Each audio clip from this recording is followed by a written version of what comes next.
अब जो हमारा प्रैक्टिकल है वो है रिट्रोएक्टिव इन्हिबिशन। रिट्रोएक्टिव इन्हिबिशन क्या होती है कि जब आप कोई चीज़ याद करते हैं, आपके पास दो चीज़ें हैं, तो जो चीज़ आपने एक चीज़ पहले याद की, एक चीज़ बाद में याद की, ठीक है। अब अगर बाद वाली चीज़ आप अच्छा सुना सकते हैं और पहले वाली चीज़ को आप भूल रहे हैं, तो इसका मतलब ये है कि नई चीज़ की वजह से आपको पुरानी चीज़ याद नहीं आ रही, ठीक है। इस प्रैक्टिकल को दो तरीके से किया जाता है। एक तो लिस्ट है, ठीक है, दो लिस्ट होती हैं, उनको मेमोराइज़ किया जाता है और देखा जाता है। और एक हमारे पास यहाँ जो कॉपी में प्रैक्टिकल है, आपके पास एक पैराग्राफ और एक पोएम है, ठीक है, जो आपकी कॉपी के एंड पे गिवन है।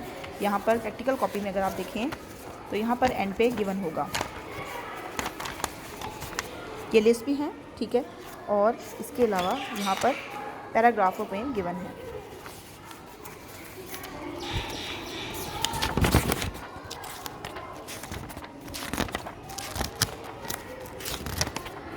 लाइक ये, ठीक है। इसके अलावा भी कुछ हो सकता है। अगर आप कोई और मटेरियल यूज़ करना चाहें, कोई और आसान सी पोएम या आसान सा पैराग्राफ, तो वो यूज़ कर सकते हैं। अब आपने क्या करना है कि आपके पास ये कंट्रोल सब्जेक्ट के दो ग्रुप्स हैं, एक्सपेरिमेंट सब्जेक्ट के दो ग्रुप हैं। एक कंट्रोल सब्जेक्ट को आपने देना है पैराग्राफ लर्न करो, फिर तुम रेस्ट करो और फिर मुझे पैराग्राफ सुनाओ।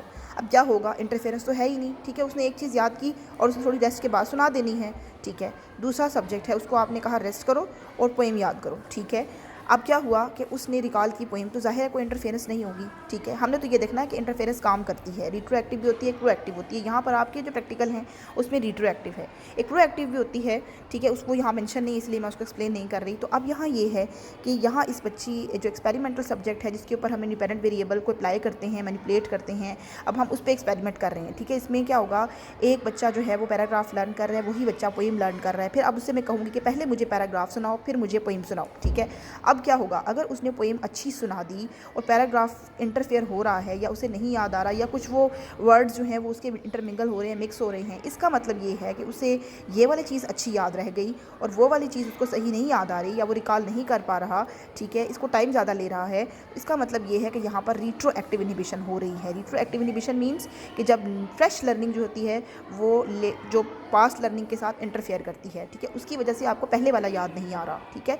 तो अब यहाँ हम देखें तो यहाँ एक टेबल बना हुआ है कि recall of poem was good, means कि पोएम आपने बाद में याद की थी, ठीक है, पैराग्राफ आपने पहले याद किया था, आपको पोएम अच्छी आ रही है, ठीक है, रिकॉल पोएम का अच्छा है। इसका मतलब ये है कि रिट्रोएक्टिव इन्हिबिशन एग्जिस्ट करती है। अब ये जो नेक्स्ट पे लिखा हुआ है, अगर आप इसको ना ड्रॉ करें तो बेहतर है, क्योंकि आपका जो प्रैक्टिकल मेंशन है वो रिट्रोएक्टिव इन्हिबिशन के नाम से आ रहा है। यहाँ पर प्रोएक्टिव मेंशन है, ना भी करें तो कोई ज़रूरत नहीं, यहाँ तक ये बहुत है। और इसका मकसद ये है देखना कि जब आप दो चीज़ें याद करते हैं तो नई चीज़ की वजह से समटाइम्स आपको पुराने वाला मटेरियल याद नहीं आ रहा होता, ठीक है। उस पर आप ज़्यादा टाइम लगाते हैं रिट्राइव करने में, और नई चीज़ आप फ़ौरन सुना देते हैं, उसमें कम टाइम लगाते हैं, कम जो होती हैं वो ट्रायल्स लगती हैं, ठीक है। और इस प्रैक्टिकल्स की यही जो है वो इंस्ट्रक्शंस हैं। आई होप कि आपको अच्छे तरीके से समझ आ गया होगा। Thank you.